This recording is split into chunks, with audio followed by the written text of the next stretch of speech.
अवघ्या 2च महिन्यापूर्वी आपण सर्वांनी आपल्या लाडक्या नेत्याला आदरणीय दादांना गमावलं।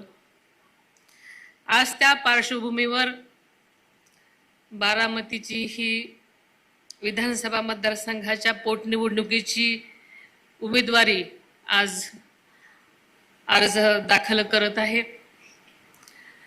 मला स्वप्नातही वाटलं नव्हतं की बारामतीत ही पोटनिवडणूक होईल।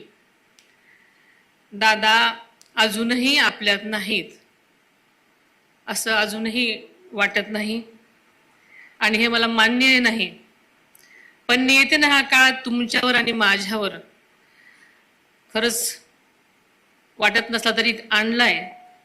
दादांचं जाणं ही केवळ माझी माझ्या कुटुंबाची वैयक्तिक हानी नाही, तर बारामती, महाराष्ट्र आणि देशाची हानी झाली असलं म्हटलं तरी वावगं ठरणार नाही। दादांसाठी बारामती म्हणजे आईसारखी होती।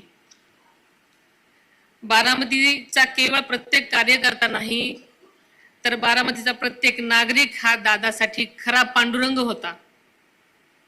बारामतीकरांची सेवा म्हणजेच पांडुरंगाची सेवा, हाच दादांचा विश्वास आणि आधार होता।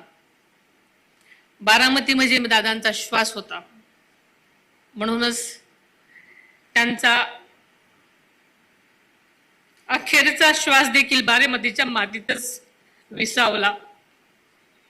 बारामतीतल्या प्रत्येक झाडात, फुलात, पानात, रस्त्यात, शाळेत, नदीच्या इमारतीत दादांचा स्पर्श आहे। त्या निर्जीव इमारती, ती न बोलणारी पानं आणि फुलं सुद्धा आज दादांच्या आठवणीने रडत आहेत।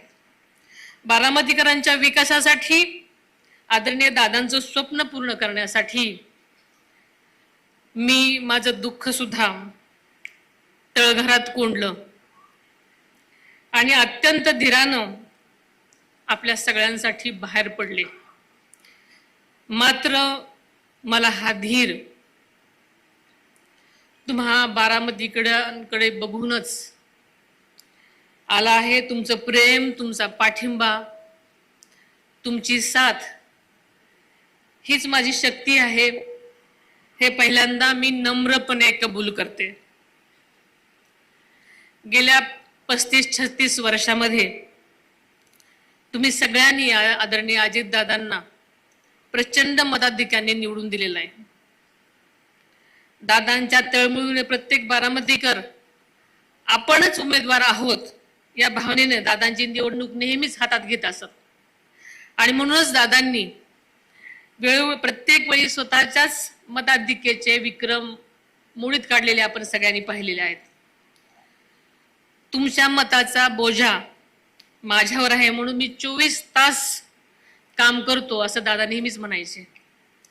आदरणीय दादांच्या माघारी ही पहिलीच निवडणूक आहे, त्यामुळे ही केवळ निवडणूक नाही, तर आदरणीय दादांना श्रद्धांजली अर्पण करण्याची प्रत्येक बारामतीकराला खरं संधी आहे। आदरणीय पवार साहेबांनी या बारामतीला विकासाचा दृष्टिकोन दिला।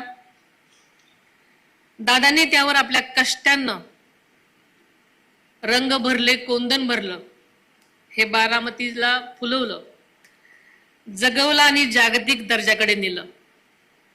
आपल्या बारामतीची प्रतिष्ठा जराही कमी होऊ देणार नाही, हे बारामतीकरांना मी यापुढेही